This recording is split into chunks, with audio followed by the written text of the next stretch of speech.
Thank y'all for coming out tonight. We're gonna go ahead and call this regularly scheduled meeting to order at 7 p.m. August 21st, 2025. Pardon my voice, it's gone. We'll go ahead and take attendance, start at the end, please. Alderman Chastain, present. Attendance. Here. Yes. Jim. Alderman Jan Psencik, Assistant Secretary. Diane Vanderlander, Secretary. Mayor Lance Bertolino. Alderman down there. Alderman Chastain. All right. Absent is Alderman Campion. All right, at this time, we'll go ahead and take comments from the public. Please limit your comments to 3 minutes, and also please understand when receiving comments, try to engage it back at the time. First up to call. Jennifer Scanlon. That'd be me. Good evening. This city council has not acted in the best interest of this community that you claim to represent. Let's start with your failure to inform residents early and clearly about the Fort Bend County Toll Road's plans to extend the Fort Bend Parkway through our village. Before you hit us with "it's been on the agenda for months" excuse, let me say that no one in this room is fooled by vague lines on an agenda. You know what would have worked? A simple Facebook post saying, "Dear residents of Fairchilds, the Fort Bend County Toll Road is planning to extend the Fort Bend Parkway through our village. Please attend our council meetings to learn more and give your input." That's it. One post, one moment of transparency, but no, you didn't do that. You stayed quiet, and by doing this, you stole a full year of our time that we could have fought this. Then when we did find out and started pushing back, this council refused to fight with us. You never held a vote to ask residents which proposed route we support. You turned off your Facebook comments to silence our dissent. And let's talk about the elephant in the room. Our mayor works for Austin Point, the very development pushing this road through Fairchilds. That is a massive, undeniable conflict of interest, and he should have resigned months ago. And let's be clear, Fort Bend County Toll Road already approved the Fairchild Creek route. Families have already left because they were told that's the path. But it was this council's backroom efforts that pushed Psencik, not to protect us, but to benefit for a commercial agenda that this community never asked for. So here our demand. Fairchild residents should have a fair public vote before the council speaks on our behalf. Otherwise, this council should vote no on this resolution and give no opinion to the Fort Bend County Toll Road on this route. Thank you. Thank you. Erin Morrell. It's me. If the village council is here representing the people, I feel like you should include the residents of Fairchilds. You should allow us to vote on what is the best for Fairchilds and its residents. Your choice, clearly from your blocked communication website, aka Facebook, is the Psencik route. Give us a chance as residents for some input on this matter instead of shutting us out and speaking on our behalf. I'm gonna watch this. Amanda Warnke. Morning, yes. Sorry. Okay, I thought a lot about what I would say to the council, but the truth is there may be nothing that I can say tonight to change your minds because you've already acted. The county had abandoned the idea of the Fort Bend Toll Road coming down Psencik and had already approved the Fairchild Creek route until this very council revived the Psencik route. You even went as far as wasting our taxpayer dollars on your own engineer to push your narrative you wanted. Repeating drainage studies that our county and the Toll Road Authority will do and pay for. The claim that this council is innocent and that they're not making the decision is false. It was this very council that forced the Psencik route back onto the table for the Fort Bend Toll Road. Families were misled as some along Fairchild Creek have already sold their property and moved. But now my home is suddenly at risk and you are responsible for that. And let's be honest, every one of you there is more affected by the Fairchild Creek route, which is why you fight so hard against it under the false guise that it's worse for our community. But the truth is clear. The Psencik route takes the most homes, displaces the most families, and yet you push for it anyway. This is not community interest. This is personal gain. And you turn off your comments on Facebook and ignore the voices of residents, as I'm sure you'll try to ignore me tonight. It only proves it further. So tonight, I'm here to watch who votes yes on that resolution to send that resolution, because if the toll road comes over my house, I will have both the money and the motive to personally sue every member who votes in favor. At the town hall, residents made it overwhelmingly clear we do not want a Psencik route or a toll road through Fairchild at all. If you choose to send a resolution, it should be unbiased and name no route. And yes, a yes vote tonight is a vote against your residents. Vote yes tonight, and you bind your names forever to this betrayal. We will not forget. We will not forgive. And this fight will follow you long after this vote.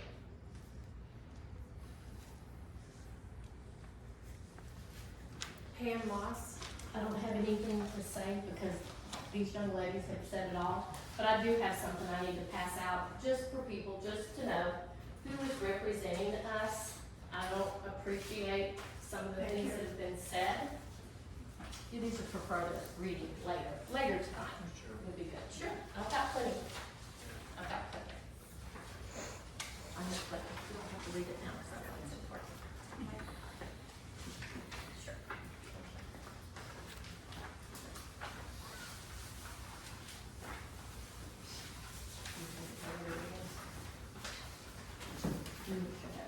Council.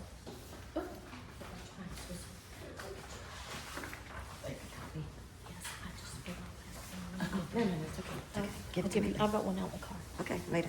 Thank you. All right, that concludes public comments.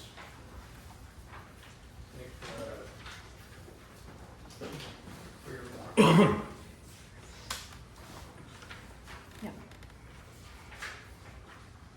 Item C is update for the Fairchild Volunteer Fire Department. Chief, you have the picture? Welcome, everybody. Right now, we don't have anything to report. We're just pushing strong through a lot of training, a lot of outsourcing on classes and certifications and stuff, preparing for the future growth and future of the fire department and everything else like that. It's budget time, so we've been working diligently and respectfully with our ESD board. Nothing to report at this time other than that. Okay, sir. Item D, update on ESD 10. Hello, board. For those that don't know me, my name is Russell Stratman. I'm the Vice President of the ESD Service District Board.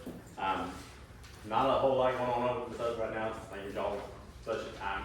So we've been working with the fire department trying to get that all lined out. We did get a new display case to put out front for our stuff so that we don't pick up so much of y'all's room. We are in talks right now with the fire department trying to work on plans for and getting bids for a new fire truck that will be hopefully getting ordered here as soon as we can get the budget lined out and see where we're at. And so hopefully we will soon have a new, well, within a year or so, because that's how long it takes to get it, but a new fire truck on the way.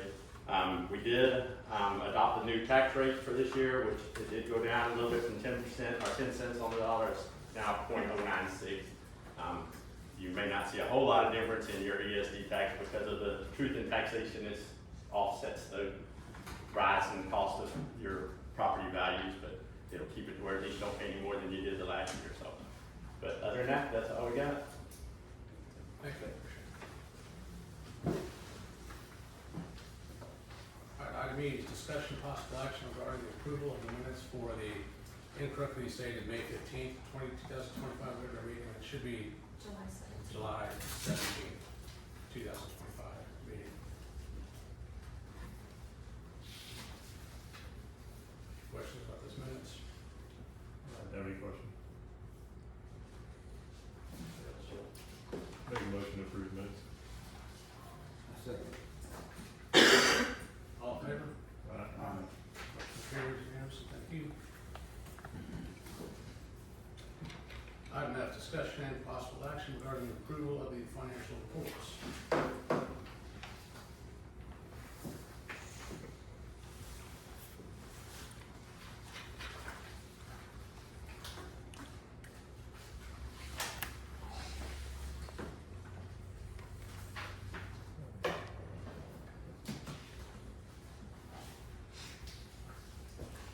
CAD funds are down considerably.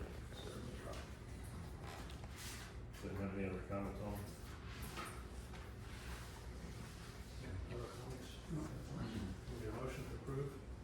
motion we approve the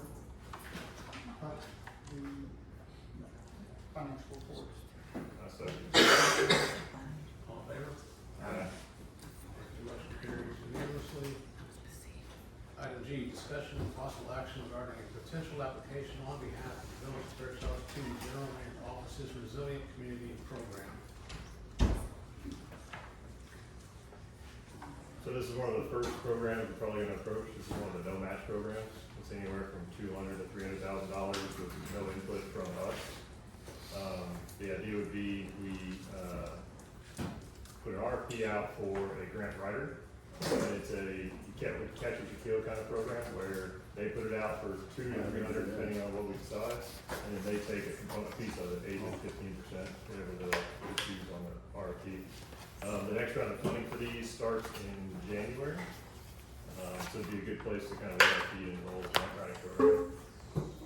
But for now, we've been approached by 2 different grant writing programs, Langford and Payne Empowerment.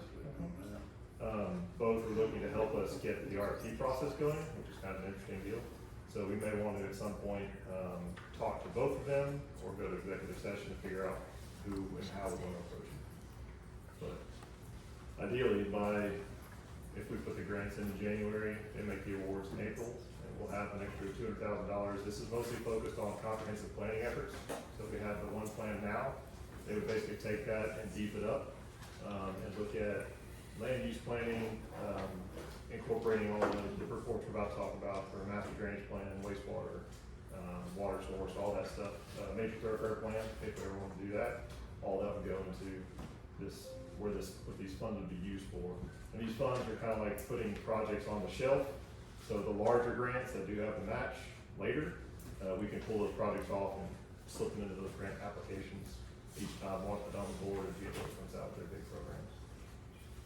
So I don't think we need any action now, but I think we need to continue to contact these 2 and probably find a 3rd, and then figure out how the actual RFP process works. Because we will have to put out the grant writing for bid. Very good. Any questions? Any questions on this? All right, so no action needed or taken this time. We'll table that for the next meeting. Item H is discussion possible action on economic impact study prepared by Peg Dawson. Even though this was previously discussed, and just want to keep it on this agenda for this meeting, just so we make sure everybody is aware.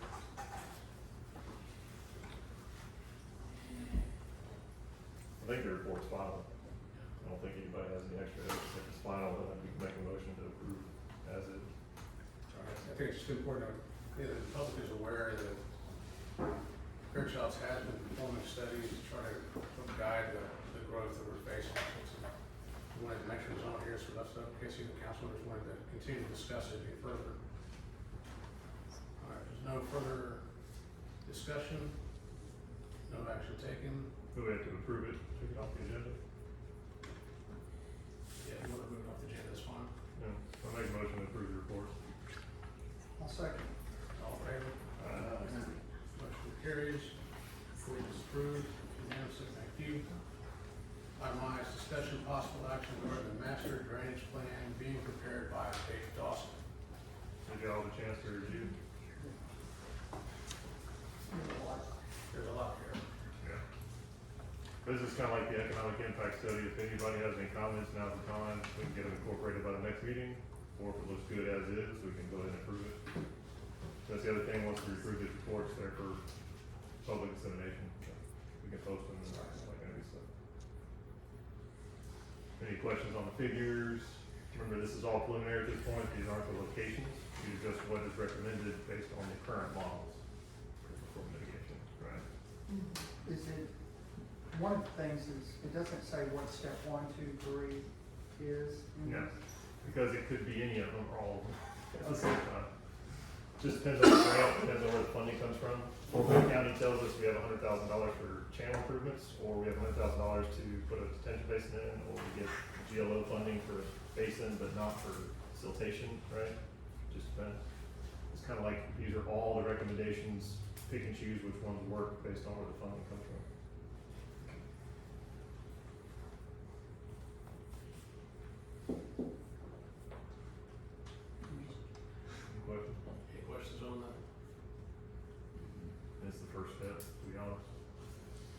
leave it, are these final? They can be, unless anybody else comments. Okay.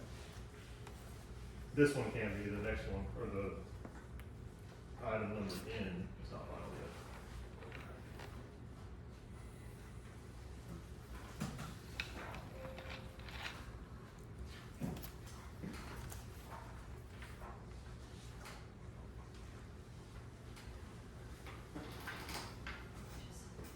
And is the sewer one also final?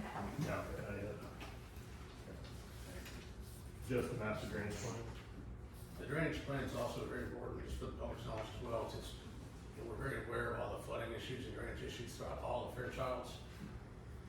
So the idea here is to get a lot of these ditches at least back to the original grade they're supposed to be in, potentially pick up additional capacity and add additional capacity to other watersheds to take some of the pressure off of Fairchilds Creek to hitting all at the same time.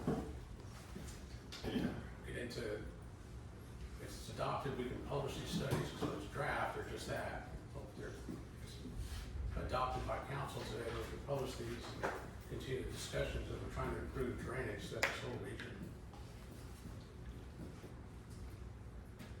Matt, you want to? I'd recommend, I'd help the engineer help write it, so I probably won't bring the motion, but I can vote on it. Okay. If you want to take some more time to review it, go ahead. I mean, I've looked at it, I'm just not sure I'm qualified.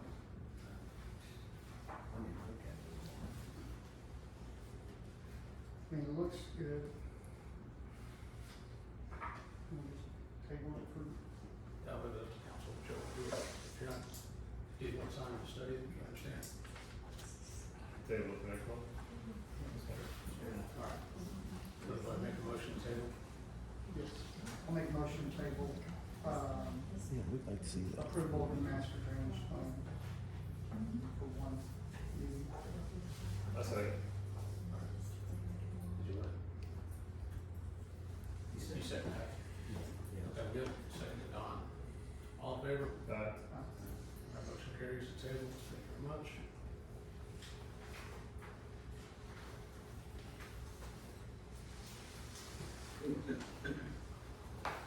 Alright, item J is discussion and possible action regarding the resolution regarding the Fort Bend County Tollway Segment D draft resolution attached.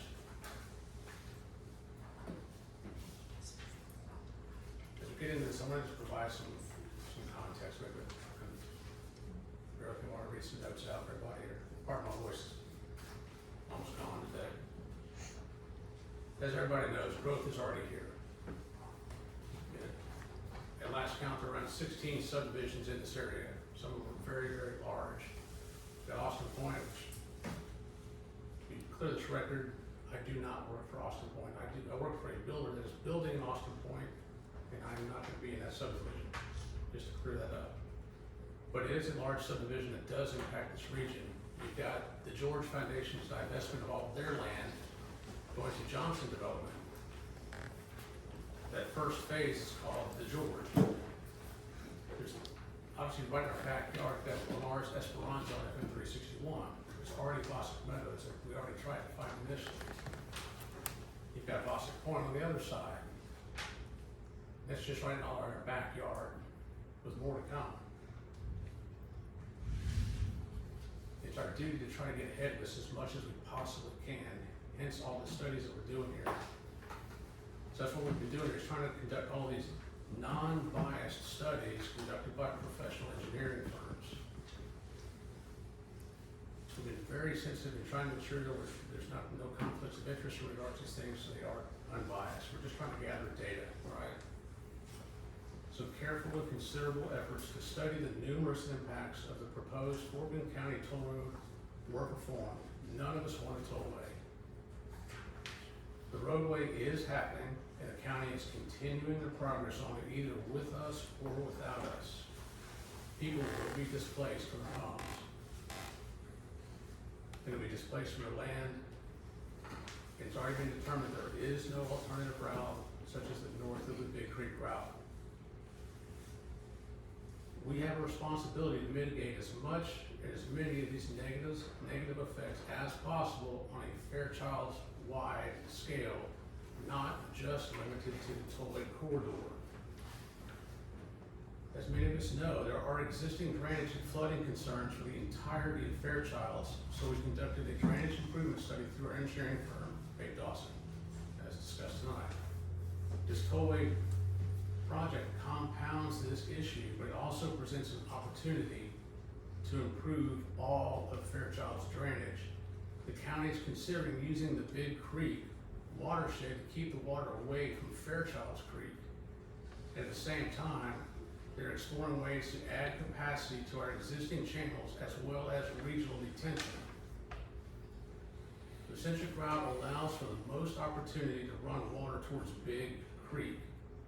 I understand there's people concerned that many of us live on Fairchilds Creek. Understand how many communities drain into Fairchilds Creek, which I'll address here in just a second. It's my personal opinion that the Big Creek, the Psencik route allows for most opportunity to run water towards Big Creek, as I just stated. This will benefit everyone in Fairchilds. For those that are not aware, Needville. Can you go back? Sorry, I didn't hear the last part because you left in. Sure. Backing up, the Psencik route allows the most opportunity to run water towards Big Creek. This benefits everyone in Fairchilds from a drainage standpoint. For those that are not aware, Needville drains into Fairchilds Creek. A lot of people are not aware of that, but they do. The Lenars Need community of Esperanza on FM 361 drains into Fairchilds Creek. Bossack Meadows, Fairchilds Creek. And pretty much every other tract of land in this whole area is going into Fairchilds Creek, with very, very few going into Big Creek, which is a much larger, a lot more capacity than Fairchilds Creek. And importantly, up until recently, Fairchilds Creek had never even been included in a flood study, yet it's the recipient of the most watershed. So LIDAR was just shot on Fairchilds Creek, but yet all these communities are putting water into Fairchilds Creek. So we understand that how the tension works, but eventually it has to go somewhere, and that's been into Fairchilds Creek. The county is now very aware of that. So in the county's effort to reduce costs, the adopted creek route did not include feeder roads, effectively leapfrogging Fairchilds and further damaging every property owner in the corridor by limiting the highest and best use and the related property value. Fairchilds performed an economic impact study through Nate Dawson, which showed that many properties in the corridor would potentially become viable for commercial or industrial use if access to feeder roads were included. The Psencik route best supports this concept. Commercial or industrial use generally increases the potential property value should the private property owner decide to sell or change use. The county agreed to access roads so at least the property owners have additional options. Although this won't help everyone, it's the most we can do to help as many as possible. We understand families will be displaced from their homes. Farmers are losing generational income from their livelihood, all facing growth woes that we don't want. But we also have to face the fact that the growth is already here, and we have a duty to plan accordingly. So given this, the Psencik route, in my opinion, makes the most sense of the three routes.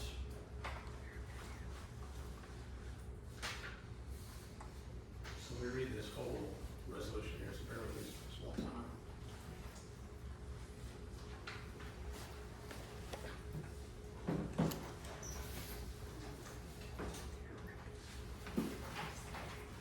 Resolution number 2025-1. Resolution of the City of Village of Fairchilds, the city, Texas, setting forth the city's preferred alternative route for the construction of the proposed Fort Bend Parkway Toll Road Extension Segment D project between Booth Line Road and State Highway 36 within the municipal bounds of the city. Whereas the Fort Bend Parkway Extension Segment D, the project will be constructed by the Fort Bend County Toll Road Authority as part of their 2024-2025 capital improvement plan, with the express goal of extending the main lanes of the Fort Bend Parkway Toll Road from FM 762 to State Highway 36, a portion of which will run through the municipal bounds of the city between Booth Line Road and State Highway 36, segment D2. And whereas current conditions may not support the need for the project to pass through the city as proposed by FBCTRA, and the City Council of the Village of Fairchilds believes that alternative solutions should be explored, as the project may not reflect the best interest of the community and may lead to adverse impacts without corresponding benefit. And whereas the City Council takes the position that should the FBCTRA move forward with the project, the portion of the project running through the municipal bounds of the city as part of segment D2 should follow one of the three alternative routes as designated and marked on the attached Exhibit A, alternative routes under construction. And whereas the City Council wishes to formally communicate its position to the FBCTRA and other relevant elected officials and request that the FBCTRA construct segment D2 following one of the three alternative routes as displayed on Exhibit A. Now therefore be it resolved by the City Council of the City Village of Fairchilds, Texas, Section 1, that the statements and findings recited in the preamble to this resolution are found to be true and correct and are hereby adopted as part of this resolution. Section 2, that the City Council of the Village of Fairchilds hereby designates the red alternative route designated and marked on attached Exhibit A predominantly along Psencik Road as the city's preferred route for segment D2 of the Fort Bend Parkway Extension Segment D project. Section 3. The City Council of the Village of Fairchilds requests that the Fort Bend County Toll Road Authority construct segment D2 of the Fort Bend Parkway Extension Segment D project along the red alternative route predominantly along the Psencik Road as designated and marked on the attached Exhibit A. Section 4, that this resolution shall take effect immediately upon its passage and approval. And for the public, please understand, a resolution is just taking a position, all right? There's nothing binding that's making the county do any of this stuff, but we do need to take a position on what we're asking them to study, to allocate their dollars to do their studies on, okay? So based on everything we've provided here, I'm asking council to make a motion to either adopt this resolution, pass this resolution, you may table this resolution, you may vote or you may abstain. Make a motion to pass resolution, as written. I'll second. All in favor? I brought up last night that I felt along their lines that they should vote on it. I came here to represent Fairchild, and that's the way I feel on it. I brought it up last night, so I can't go along with it. So do you wanna, are you voting a no, or are you voting to abstain? I like to table and see if we can have as many people vote on what they want, and then put that proposal in. Right. Sorry. Second. For this motion as a, it's either to, you can make an additional motion after this, but the motion is either to adopt or not adopt. So it's a yes or no, or you can abstain. So no. All right, that's no, all right. Thank you, I appreciate that. All right. Based on that motion, we have a majority voting in favor to adopt this motion with one nay. Motion carries. Resolution is hereby adopted. Item L is discussion and possible action regarding the expansion of CAD 16. Oh, sorry, that, okay. Okay, it's discussion possible action to accept landowner petitions to annex into the village limits. I don't believe we've received any landowner petitions to annex into the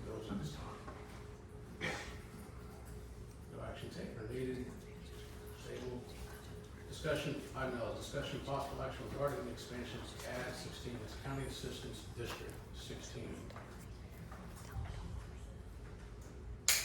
So this one's been on the agenda for quite a while now. The intention here is to expand the current County Assistance District into Lenore's Esperanza community, which lies wholly in the county. The idea of this sales tax from that community would be. The child's crying. Good job. Continue your correction. Maybe two each way. So we've been working with Commissioner McCoy's office. I think it's passed in the county's Economic Development Council. It's working its way through the process still. That's where we are. There's no action taken at this time.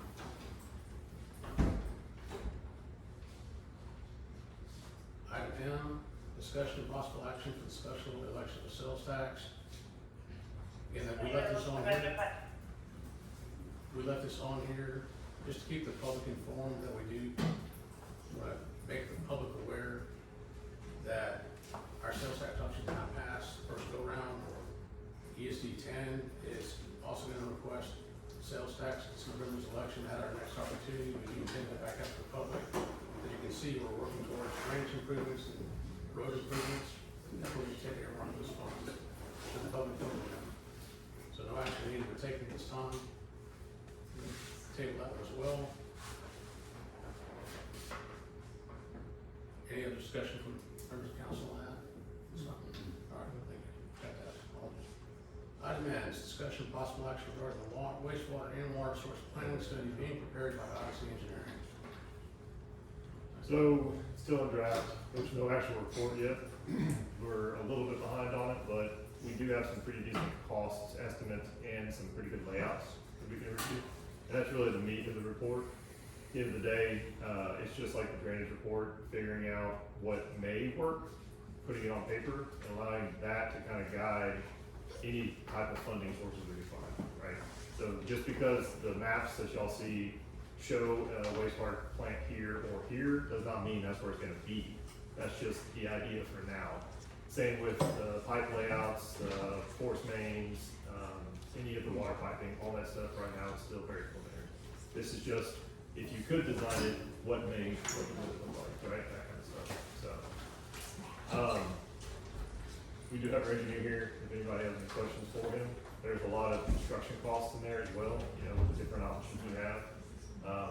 And then the final report will include all this stuff with just the basic write-up of how we got there, right? Methodologies essentially. At this point, it's really just estimates. Everybody's on septic. Everybody's on well. So any type of wastewater or source water system would be a phase-in. There's opportunities to partner with developers somehow. If we could buy extra capacity from the existing, like Fossick Meadows, if they have extra capacity, or Esperanza has extra capacity, we could set up agreements with them to potentially buy portions of that and use that as more of a carrot to get developers to do the kind of development we want to see if they have to come here. But for now, it's really just planning level. Right? If y'all have any ideas on where things need to be, or if you have any questions on why things are where they're at, you know, most of wastewater is based on the outfall. The outfall has to be relatively close to some drainage. You can't just put it out in the middle of the field. So our outfall sources are essentially Big Creek, Fairchilds Creek, and then some of the unnamed drainages, Fairchilds Creek. And since Fairchild Creek is the spine of the city, it's kind of the main area that we've been focusing on. And also the creeks and the green space allow you to put in the pipes without disturbing people's houses or roads, or putting, you know, co-locating a forced water main down the road. And then they do road construction, they bust the sanitary line. That's a pretty nasty spill. So we try to move the pipes out of the way, so it's not really as bad of a problem. I know it's kind of 30,000 foot, but anybody have any Well, questions? not happening anytime soon, but again, we've got long-term plans. How much extra water was put in the creek? How much water do you think a 250,000 gallon wastewater plant puts in the creek? 2,000 gallons. There you go. How much? It depends on what the city has, so if the wastewater plant, if the city generates 250,000 gallons a day, then 250,000 gallons a day will go into the creek. Or, you know, if the first phase, 100,000 gallons, they get cooked up, and then 100,000, you know, per whatever the permit is. An idea is we permit a larger, if we did a permit ourselves, do a larger one, then we build it in phases. Correct. So, And as Matt stated, a lot of the two outfalls that we have are at the end of the city DTJ limits.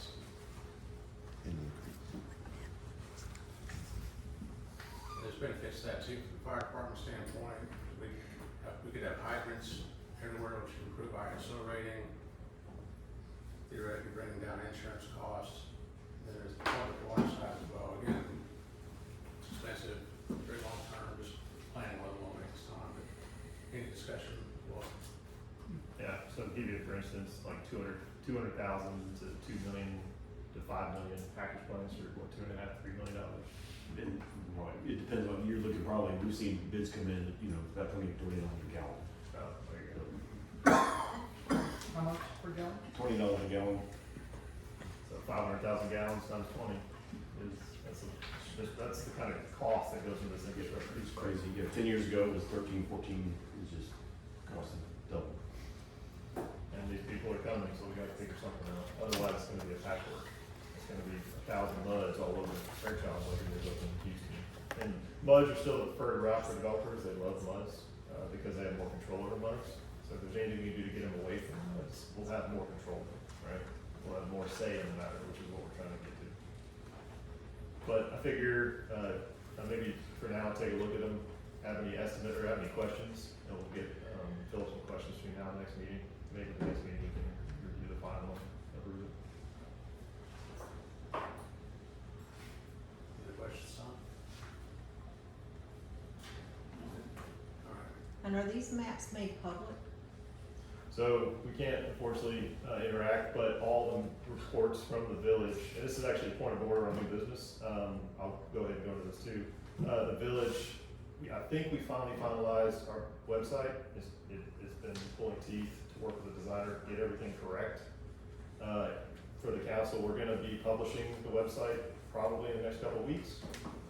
And everything that we produce and we finalize through our engineers will be available for public dissemination, right? So the comprehensive plan will be on there, when the mass drainage plan's up, it'll be on there, the wastewater plan will be on there, if we ever do transportation, that'll be on there.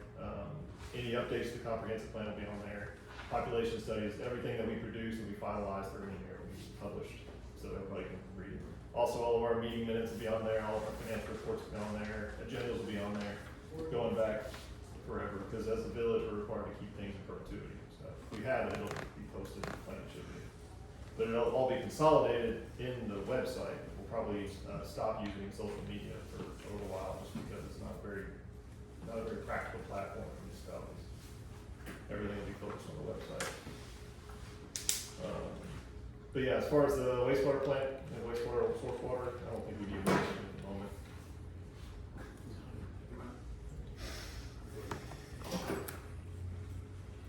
Action either taken there. Item O, discussion possible action about the text my gov service.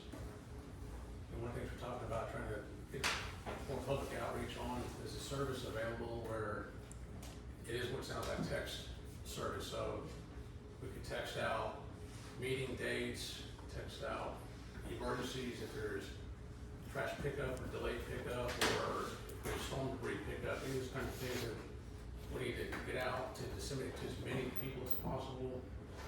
The service is called Text My Gov. It is, the ongoing cost is $1,500 a year.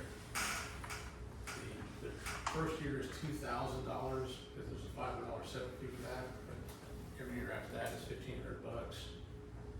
It's a one-way service going out. You can do emergencies and such, but the purpose, at least for the village consideration, is we can publish not just text messages, but multimedia type of text messages as well, so images, et cetera. Again, just trying to keep the public informed. We have heard your feedback. Just want to hear more from us. Any questions about it? Yeah, is this something, I don't see it on our balance sheet right now, but we had some COVID communication budget left. Is that something we can run through here? No, the deadline's expired on that. We could likely use the CAD funds for the public's benefit for that service. It sounds like a good service. On hold. Question covered? No. Jim, any questions? No. Sir? I'll leave the proposal here for y'all to read. Make sure y'all have a chance to. Yeah. Okay.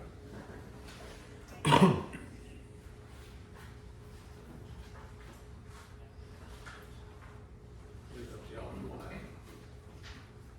want to adopt now, table to next month, it's up to y'all. Or pass altogether.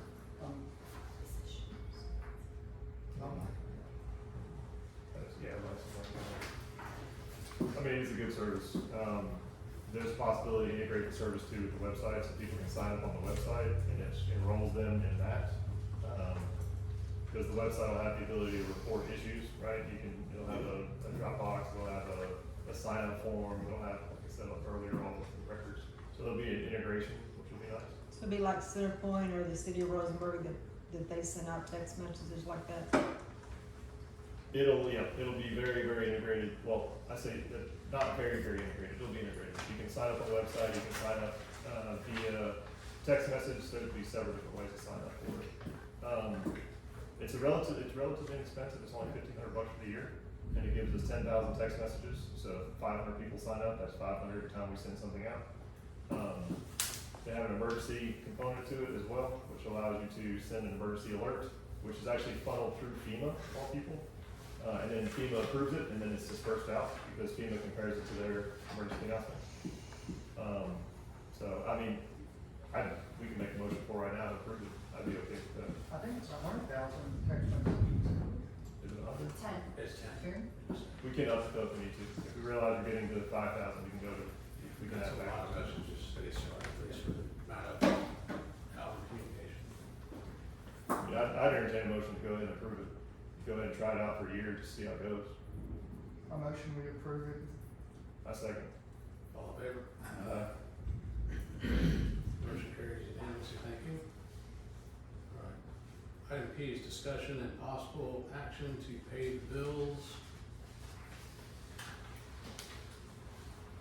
Bills to pay $175 to JJ Business Services, which is a bookkeeping service. $556.14 to Right Technologies, which is our IT service. $4,500 to Odyssey Engineering. $3,172.50 to Randall Law Office.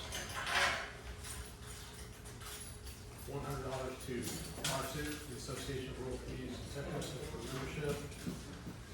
And $10,753.67 to pay to Dawson Engineers. Make a motion to approve bills. All in favor? Motion carries unanimously. Make a motion to adjourn. Second. Second. All in favor? Meeting is adjourned at 7:44 p.m. You too. So.